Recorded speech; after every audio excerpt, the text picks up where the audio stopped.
Hey, my Legion, how y'all doing today? Here today with a movie review.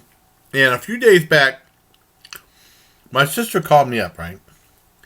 And she said on Netflix she loves the cooking show. She likes Chopped, and she likes the something about Chef's Table, and she liked the Elton Brown show. She liked Kitchen Nightmares, all these other shows. And she was saying when she was looking for cooking shows, she came upon a movie from Hong Kong called The God of Cookery, from back in 1996. And she told me about it, and she said that was probably one of the dumbest things she's ever seen. She said, I'd probably love it. And I said, well, I'll check it out, Jody, when I can, and I'll do a movie review. And she said, cool. And then this is dedicated to my sister, because when I talked to her, I never heard of it before. and I was looking on YouTube, and it has like the whole movie on YouTube, but it's in subtitles, in Cantonese, and version on Netflix. You get it in Cantonese, or you can get it dubbed in English, and then they have a whole bunch of and it has a whole bunch of different types of subtitles too. But I saw the English dub version, and it's very, very strange. It's a very weird movie. It's a comedy, and there's lots of funny parts. It starts out with this guy who says he's the god of cookery. And it's kind of like a master chef type setup, where he's on this and he says, he's kind of an asshole. And he says, like, ratings, and he says, you get a 0, 0, 0 out of 10. Kind of like a food reviewer, but not a very nice one. And he says, oh, the food would have been good, but you're just too damn ugly. And he goes, I'm ugly! Like that in the camera. And it shows him being ignorant and stuff like that. And then it shows out that he's a fraud. And basically that show, the Master Chef's show that he had, was all staged and acted. And they're all actors. And overacting too. And then he aligned himself with some other people that were trying to make his business grow and stuff. And he ends up getting hoodwinked or fooled or tricked. And then this other guy said, I'm the real god of cookery. And he had said he can really cook too. So that guy's left out on the skids. And he's down his luck, and he goes to this one. It's weird because there's a scene where he's with this vendor, and he says, he was trying to eat food, steamed turnip fail, beef balls fail. He said everything sucked, right? And then it kind of it shows that clip again, and it expands upon it, and that's pretty much where the rest of the movie goes. And it shows about his rise back to take on the other guy that usurped his throne of the god of cookery. And it's very, very unusual and very strange. And usually you'd think someone would learn their lesson. In a way, he kind of doesn't. He's still kind of an asshole, but not as bad. But I mean, it goes in it has so many twists and turns. Very stylized. It had like a kung fu approach to cooking. Really different. But if you've seen like Master Chef, it's kind of like that. And they even mentioned the term Master Chef towards the end. It's very unusual, but it had lots of funny parts. And I laughed a lot. I wish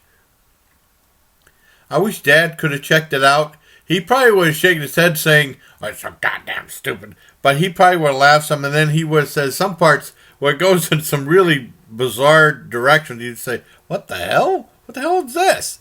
I mean, it goes in some real weird direction. I mean, I don't want to give away any spoilers or anything like that, but it's kind of an unpredictable movie. It's very refreshing and different. You can't really predict the way the movie's going to go.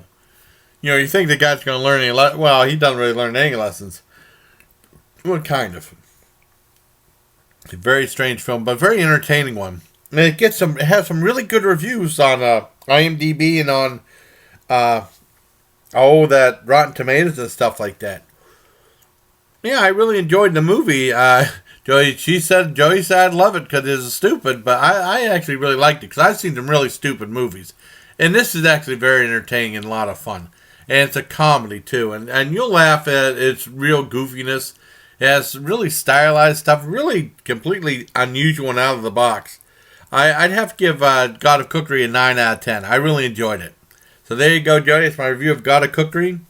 And I got 2 other reviews. When I did that, I'll have one more of this. When I did that video about why remake Cabin Fever, which I meant, there was one Cabin Fever movie I didn't see. It was on Netflix. And that's Cabin Fever Patient Zero.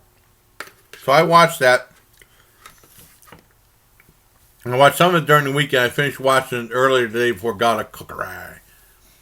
And this movie absolutely sucks. It's boring and boring and boring and boring as hell. Sean Astin's in it. I don't know how he got roped into this one. Basically, if you know the cabin fever, it's about a very bad flesh-eating virus and disease. And these kids, on this island, they have like this medical research facility with a doctor and nurse and stuff. And they have Sean Astin, and he's supposed to be patient zero, and they have him all locked up. And these kids go to the island just to have some fun and stuff.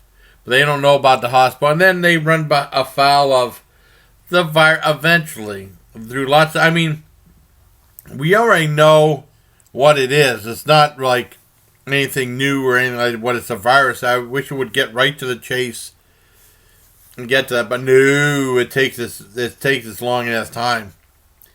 The only thing it's really boring and very stupid. And badly acted too. I didn't like the way it was filmed. I didn't like the way it was lighted.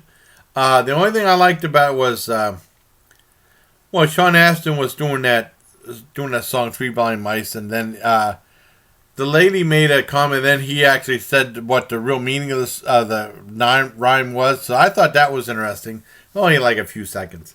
And then the gore, even though it's pretty much what you'd expect, but I mean they had some neat scenes. They had something I really liked. Well, the reason I stayed till the end of the movie was someone said that there's a really cool part where the 2 girls that have the disease fight. And I actually liked it. If it would have been filmed a lot better, it would have been much better if it would have been filmed better. But that was cool. I did enjoy that. But other than that, boy, it's a complete waste of time. It's really, really incredibly boring and dumb and dull. I know Marcus Review said that was the worst of the series.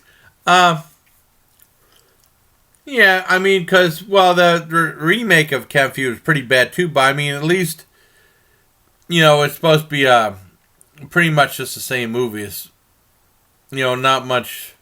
nothing else different, but you pretty much knew what was going to happen and stuff, I guess. This one, they had a chance to do something really different, and they completely botched it, or screwed it up big time. So I'm going to give Cabin Fever Patient Zero a 2, almost a 2.5 out of 10. Doesn't quite get 2.5 though.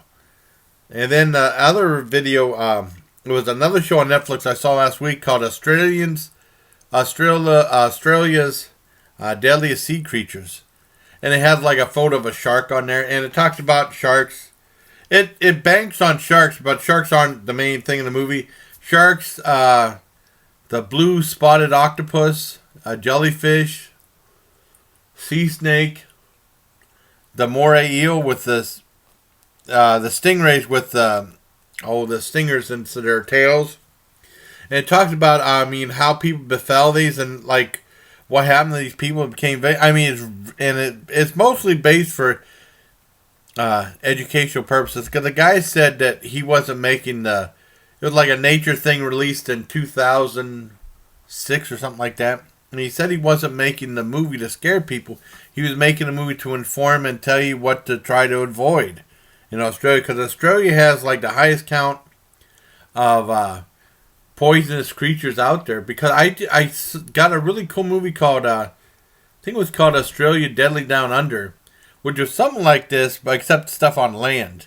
And I bought that a long time ago when they used to have the Digiview, or my dad used to call it Digaview, DVDs at Walmart for $1, and they had a bunch of nature ones, and I definitely got the Australian one. Very entertaining and informative. I saw it like 2 or 3 times. Really good. Hi, Maggie. Is that a good video, Maggie? Kitty. But this was really good. I really enjoyed this a lot. I'd probably give this a full 9.5 out of 10 for Australia's Deadliest Sea Creatures. So there you have it. My main review For my sister, dedicated my sister of the God of Cookery, Cabin Fever, Patient Zero, and Australia's Deadliest Sea Creatures. So, all available on Netflix. So until next time, everybody, please take care of my allegiance from Maggie and me. Hey, kitty. I'd pick you up for the camera, but you meow, wouldn't you? Would you let me hold you up for the camera? Yeah. Oh, don't meow, please. There's Maggie. Hi, Maggie. Hi, Maggie. Hi, Maggie. Okay. Sorry, Maggie. All right. Take care, everyone.